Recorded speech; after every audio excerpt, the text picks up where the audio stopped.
Did you realize I had broken your Yeah, I was pretty sure I did. Yeah, you said it. You said it. I think I broke I was my foot. pretty sure I did.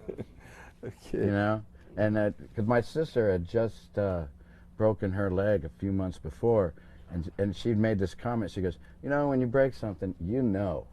And all of a sudden on stage, I was like, "She's right. You you know." And then, yeah. Yeah. And you guys are doing dates in November in Brazil. And of course, Axel, you have these very strong Brazilian connections, so to speak. The whole family that's so close to you.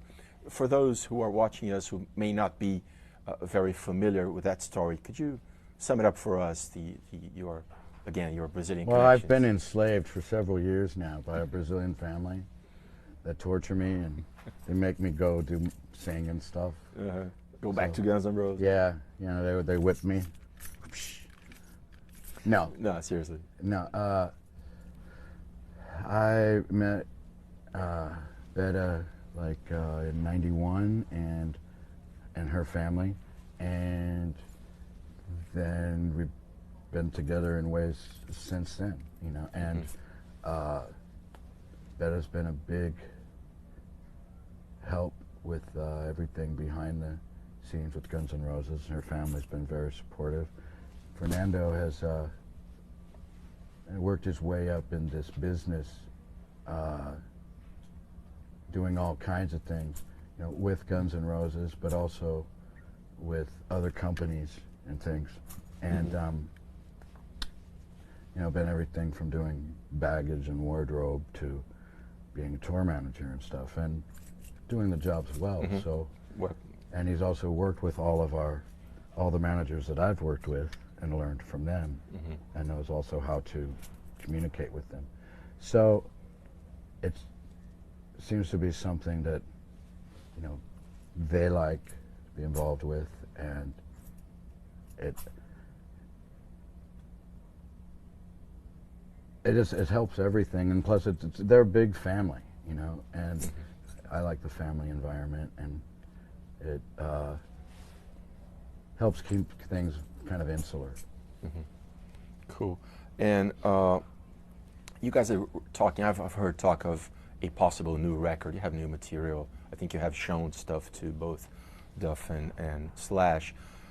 Does it, for someone who comes from my generation, we're pretty much the same generation, does it bother you that your new record might not be available physically, that there won't be like a real CD?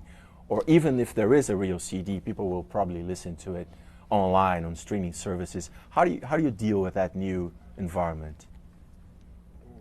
It doesn't bother me. It except for in terms of like if you're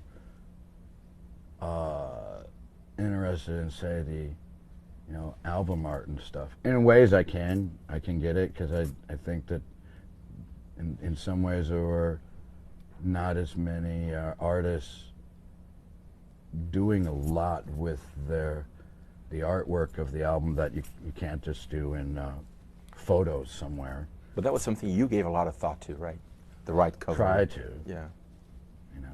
And that's gone now. How do you? Well, I'm an observationalist in this, and I've been the person in my house going, you gotta buy if it's Joan Jett, you like buy the record, and I'm looked at like I'm an alien. Like that's one extra button to push. You know, that's it. And the art is really secondary, and they experience their music a whole different way.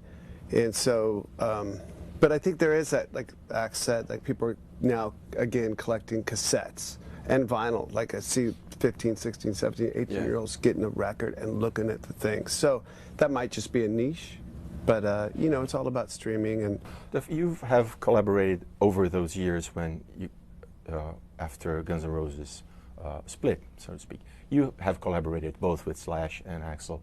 But Axl and Slash hadn't played together or been together for quite a long time.